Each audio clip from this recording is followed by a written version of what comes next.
मुझे यकीन है आपको अंदाजा हो गया होगा कि केस रूमी के हक में जाएगा, मगर मैं फिर भी जज साहब के ऑर्डर से पहले बैक ऑफ नहीं करूंगा। अगर आपको रूमी से इतनी हमदर्दी थी और आप रूमी की शादी सारिम से करवाना ही चाहते थे, तो फिर ये सब ड्रामा रचाने की क्या जरूरत थी सिद्दीकी साहब?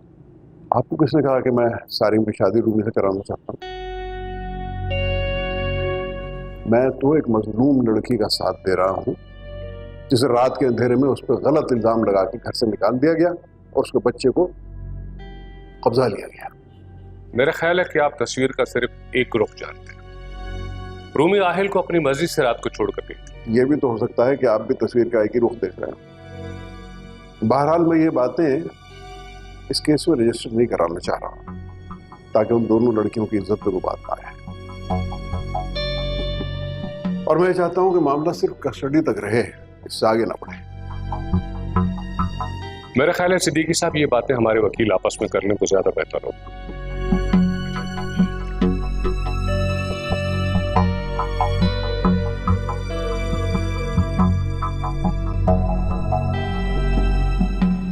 ये फैजान साहब क्या कह रहे थे? कुछ नहीं बेटा, कोई ऐसी बात नहीं। हमारा केस बहुत स्ट्रॉन्ग है। उनके पोते का मामला है, फ्रस्ट्रेशन तो होगी ना। जी अंकल, कह तो आप ठीक रहे हैं, लेकिन अंकल मेरा समझ में नहीं आ रहा कि मैं किस मुझसे आपका शुक्रिया अदा करूं। कैसी बात करो? रूमी मेरी बेटी हूँ, तरह है। कोई फॉर्मेलिटी की जरूरत नहीं, राइट? Thank you uncle. चलें अंकल, फिर अगली डेट में इंशाल्लाह आपसे मुलाकात होती है। ठीक है, thank you so much. Okay, बहुत शुक्रिया। क्या इरादे हैं, चले? जी ठीक है वकील साहब, ठीक है जी, मैं कोशिश करता हूँ। ओके जी, अल्लाह हाफिज। क्या हुआ पापा, कैसी रही हियरिंग? बस बेटा ठीक रही, वकील अपनी सी कोशिश कर रहा है। रूमी आई थी? नहीं, रूमी कोर्ट नहीं आई थी। उसके वकील ने उसका मेडिकल सर्टिफिकेट जमा करवा दिया कि बच्चे की जुदाई की वजह से उसकी तबीयत खराब है, इसलिए वो कोर्ट नहीं आ सकती। ये क्या बात हुई? बड़ी ड्रामेबाज है। नहीं कौन सर, फैमिली कोर्ट में पहले दोनों पार्टीज के वकील सारी डिटेल जज को देते हैं, उसके बाद ही डिस्कशन स्टार्ट होती है। सारिम तो जरूर आया होगा। नहीं बेटा, सारिम वहां नहीं था। इस केस में शायद उनकी हेल्प सिद्दीकी साहब कर रहे हैं, और उनका वकील सिद्दीकी साहब के काफी क्लोज लग रहा था। ओह माय गॉड, यानी कि अब बाप को काबू में कर लिया है ताकि सारे मामलात आसानी से हो जाए। नहीं सारिश, ऐसा कुछ नहीं है। सिद्दीकी साहब ने मुझे खुद कहा है कि वो सारिम की शादी रूमी से नहीं करवाना चाहते, वो तो बस उनकी हेल्प कर रहे हैं। पापा, ये तो बहुत खुशी की बात है। हमें आहिल की फिक्र है और तुम्हें सारिम की शादी की फिक्र पड़ी है।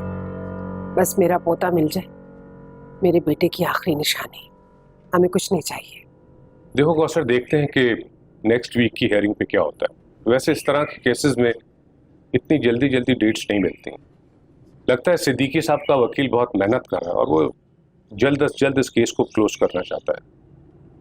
तो पापा, आप वकील से कह के कुछ उल्टा सीधा रूमी के खाते में क्यों नहीं डलवा देते? लॉयर्स तो अपनी तरफ से पता नहीं क्या क्या कहानियां घड़ते रहते हैं, राइट? ये भी तो हो सकता है कि आप भी तस्वीर का एक ही रुख देख रहे हैं। बहरहाल मैं ये बातें इस केस में रजिस्टर नहीं कराना चाह रहा ताकि उन दोनों लड़कियों की इज्जत पे कोई बात ना आए। आप मुझे क्यों इस तरह देख रहे हैं, क्या हो गया? कुछ नहीं बेटा, मैं काफी थक गया हूँ, मेरे ख्याल है मैं थोड़ा आराम कर लूँ।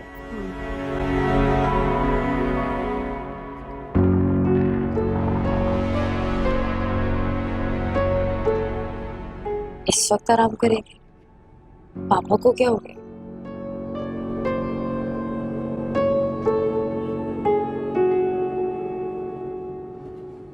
रूमी, तुम्हें बिल्कुल परेशान होने की जरूरत नहीं। आज जो आर्ग्यूमेंट्स हुई है ना, उससे मैं बहुत मुतमईन हूँ।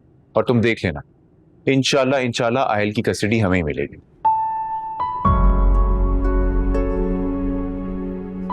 सच में भाई? सिद्दीकी साहब ने बहुत अच्छा लॉयर हायर किया है, बड़े अच्छे से हमारा केस प्लीड कर रहे हैं। बस दुआ करें आप लोग के आगे जो भी हो अच्छा ही। इंशाल्लाह। मैं 2 नफल शुक्राने के पढ़कर आती हूँ। भाई, पापा थे वहां? फैजान साहब भी आए हुए थे, साथ लॉयर भी था उनके।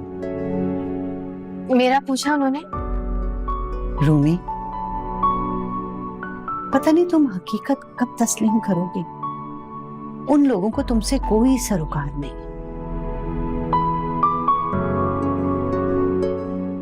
मैं आती हूँ।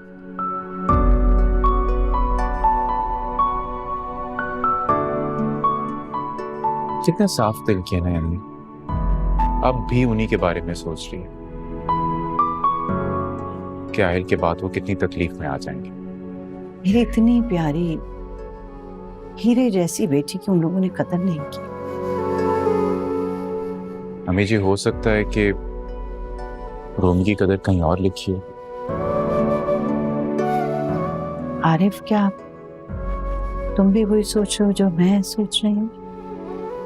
जी, सोच भी रहा हूँ और चाहता भी यही हूँ, लेकिन साफ बात है अम्मी, वो लोग बहुत बहुत ऊंचे, बहुत बड़े, बहुत पैसे वाले लोग। पता नहीं रूमी को एक बच्चे के साथ कबूल करे ना करे। मैं भी यही सोचती हूँ। खैर देखो, अल्लाह आगे क्या करते हैं, फैसला तो रूमी ने ही करना है। देखिए अम्मी, जिंदगी को आपने मुझसे ज्यादा करीब से देखा है, आपका तजर्बा भी बहुत ज्यादा है, लेकिन जितना मेरा तजर्बा है उसके मुताबिक सिद्दीकी अंकल लोग बहुत अच्छे लोग। हाँ, मैं मानता हूं कि रूमी जिन तकलीफों से गुजर रही है उसके जिम्मेदार वो लोग हैं, लेकिन फिर भी उन्होंने घर पे आके माफी मांगी, कितना बड़ा पाला। बस अब आप दुआ करें कि रूमी के लिए जो भी हो आगे बहुत अच्छा, उसने बहुत तकलीफ देख ली। आमीन। आमीन। पापा, दरअसल आप चाहते ही नहीं है कि आहिल हमारे पास रहे, है ना? कैसी बातें कर रही हो सैरिश? तुम्हारे पापा ऐसा क्यों चाहेंगे? आहिल हमारी मरहूम बेटी की आखिरी निशानी है। सरिश, तुम क्या चाहती हो कि मैं लॉयर से कहूं कि झूठे गवाह खड़े करें, इल्जाम तराशियां करें और नए किस्म के किस्से खोल के बैठ जाए? जो मर्जी करें पापा, मैं भाभी को जीतने नहीं दूंगी। बल्कि आप अपने लॉयर से मेरी बात करें, आपसे कुछ नहीं होने वाला। सरिश, जितनी तुम्हारी उम्र है ना, उतना मेरा तजर्बा है। अगर हमारी तरफ से कुछ भी हुआ तो उनका लॉयर चुप नहीं बैठेगा। और ये जो तुम्हारे दिल में रूमी से जीतने का चक्कर है ना, कहीं इस चक्कर में तुम पे से सारे पर्दे ना हट जाएं। कौन से पर्दे? मुझ पर कौन से पर्दे? क्या कहना चाह रहे हैं आप? फिर उनका वकील भी हरबे इस्तेमाल करेगा। लिहाजा जो केस चल रहा है उसे चलने दो। कहा है लॉयर ने कि वो कोशिश करेगा। मुझे तो यही सोच सोच के घबराहट हो रही है। अगर कोर्ट ने रूमी के हक में फैसला दे दिया तो हम क्या करेंगे? कौसर, हम कर भी क्या सकते हैं सब्र और दुआओं के अलावा?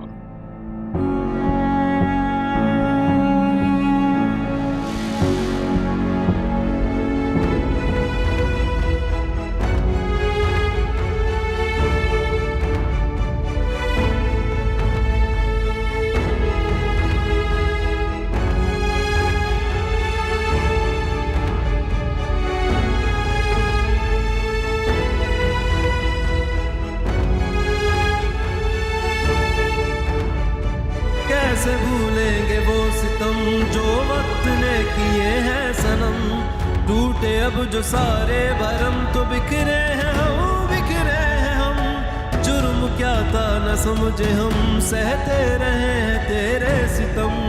टूटे अब जो सारे भरम तो बिखरे हैं हम। बच्चों के कफालत और तहवील के कानून के मुताबिक नाबालिग बच्चे की तहवील उसकी मां का हक बनता है।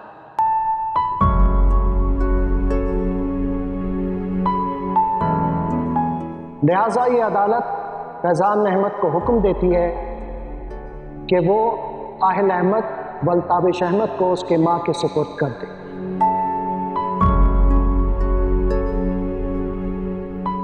बच्चे से मिलना दादा दादी का हक है। वो महीने में 2 मरतबा माँ की मौजूदगी में अदालत के अहाते में मिल सकते। क्योंकि बच्चे का बाप जिंदा नहीं है, बच्चा दादा दादी की विरासत में है, इसलिए उसके बालिग होने तक वो इसके मुनासिब अखराजात उठाएंगे। बाकी जितने भी अहकामात अदालत ने दिए हैं उसके ऊपर सख्ती से अमल किया जाए।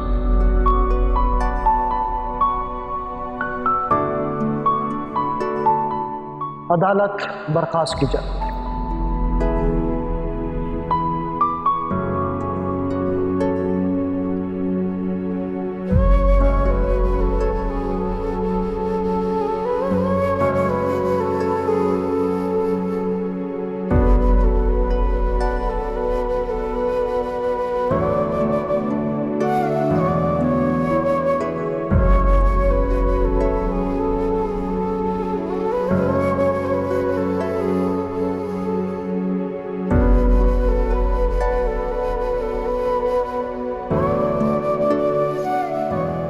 अंकल, आपका बहुत बहुत शुक्रिया। आपने इस मुश्किल वक्त में, इस मुश्किल घड़ी में हमारा साथ दिया। मेरी तो समझ में नहीं आ रहा कि मैं किस मुंह से आपका शुक्रिया अदा करूं। नहीं बेटा, शुक्रिया कोई बात नहीं, ये तो मेरा फर्ज था। तुम्हारा दुख बहुत बड़ा है बेटा, और मैं चाहूंगा कि तुम मुझे और सारिम को माफ कर दो।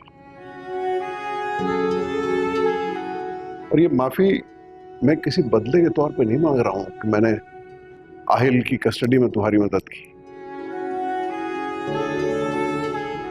आहिल की कस्टडी में तो वो तुम्हारा हक था।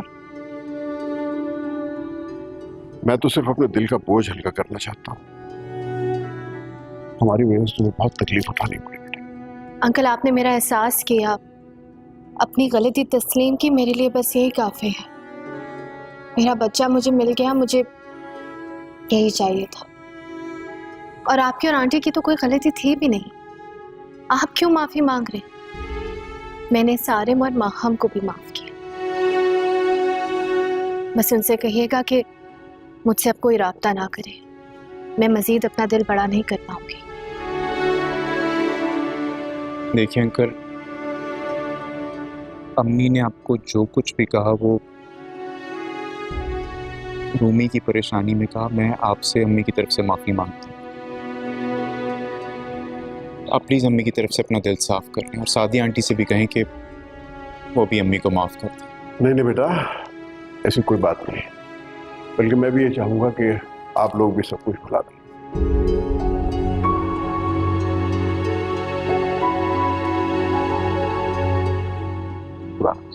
खुदा हाफिज। चलो रूमी।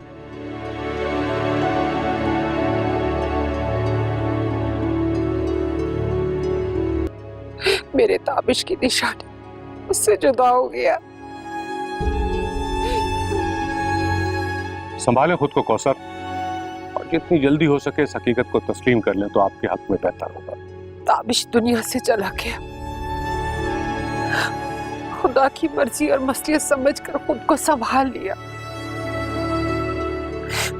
आहिल मेरे ताबिश की निशानी थी। हालात और किस्मत ने उसे भी मुझसे जुदा कर दिया। और अब मैं कैसे और किस बात पे सब्र करूं?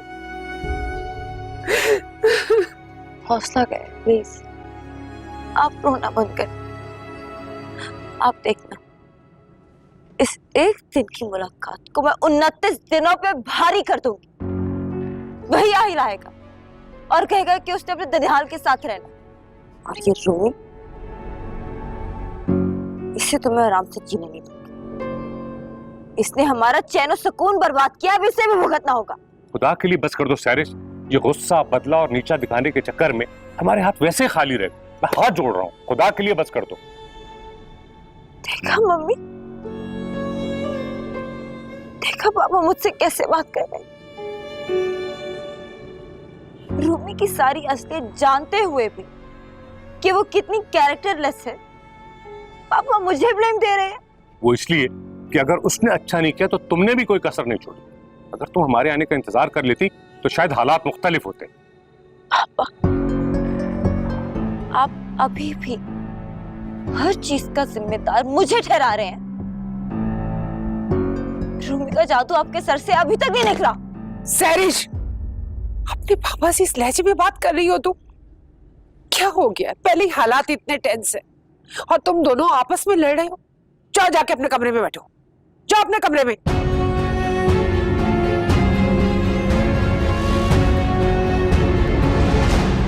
बजाय इसके कि आप सहरिश को तसल्ली देते, आप उसे बुरा भला कह रहे। आपको क्या लगता है उसे दुख नहीं है? मुझे मत समझाएं कि मैंने क्या करना है। मैं तो उस वक्त को पछता रहा हूं जब मैं आप औरतों की बातों में आ गया। अगर मैं खुद तहकीक कर लेता तो शायद मामला कुछ और होते। आपको अभी भी इस मामले में गुंजाइश दिखती है। आपने खुद नहीं देखा था?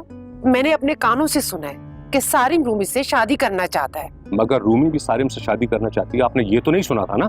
सारिम का बाप रूमी की हमायत में उसके लिए केस लड़ रहा है और आप अभी भी कह रहे हैं कि रूमी गलत नहीं है। अब इन बातों का कोई फायदा नहीं, हो चुका जो होना था।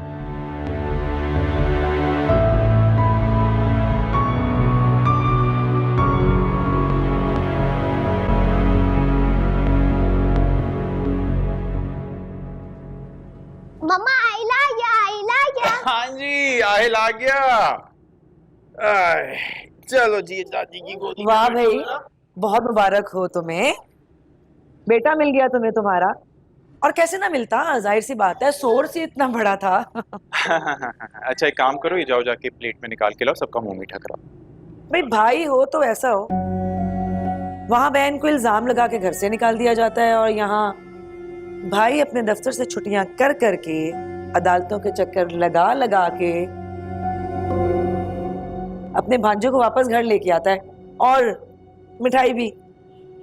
वो इसलिए कि मेरी बहन बेकसूर है, इसीलिए अल्लाह ताला ने उसका साथ दिया और उसका बच्चा उसे वापस मिला।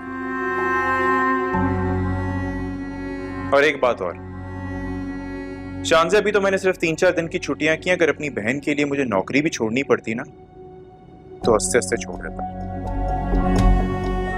क्यों? अदालत ने बहुत बड़ा वजीफा बांधा है क्या आहिल का? शानज़ी, अदालत आहिल के लिए क्यों लगाएगी वजीफा? तो यही तो मैं पूछ रही हूँ आपसे कि इसका खर्चा कौन करेगा? इस घर के खर्चे पहले ही पूरे नहीं हो रहे। आप परेशान ना हो भाभी, मुझे कुछ दिन दें, आप पर बोझ नहीं बनूंगी। 1 घंटा भी आहिल को यहाँ आए हुआ नहीं और तुम्हें खर्चों की फिक्र पड़ गई। मुझे ये बताओ, तुम्हारी बहन जो तुम्हारी माँ के घर पे रहती है, उसके खर्चे कौन उठाता? देख लिया आपने, देख लिए, आपकी गैर मौजूदगी में यूं ही मेरी बहन के ताने मुझे पड़ते हैं हर वक्त। जहाँ तुमने अम्मी को 10 ताने दिए, अगर एक ताना अम्मी ने तुम्हें दे लिया तो कोई कयामत तो नहीं आ गई। खैर नहीं आओ, अगर तुम खामोशी इख्तियार कर लो तो अच्छा होगा, नहीं तो प्रैक्टिस करके देख लो, खुशी का मौका एंजॉय करने दो। चलो जाओ, शाबाश, मिठाई लेकर आओ। Thank you. चलिए बैठ जाए, जाके ऑयल से तो मिलना यार।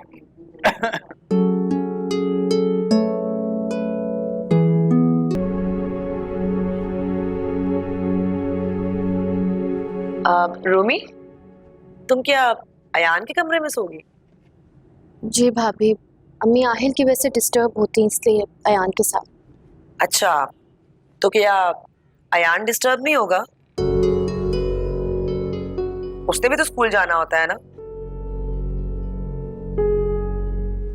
देखो रूमी, पहले की बात कुछ और थी, अब तो तुम यहाँ हमेशा के लिए आ गई हो और अयान को उस कमरे में रहने की आदत हो गई है। वो तो पढ़ता भी वहीं पर है, तो तुम्हारी मेहरबानी है कि तुम अपना इंतजाम कहीं और कर लो। अभी तो अम्मी सो गई हैं, कल तक कुछ कर लूंगी। ठीक है, लेकिन प्लीज कल। हाँ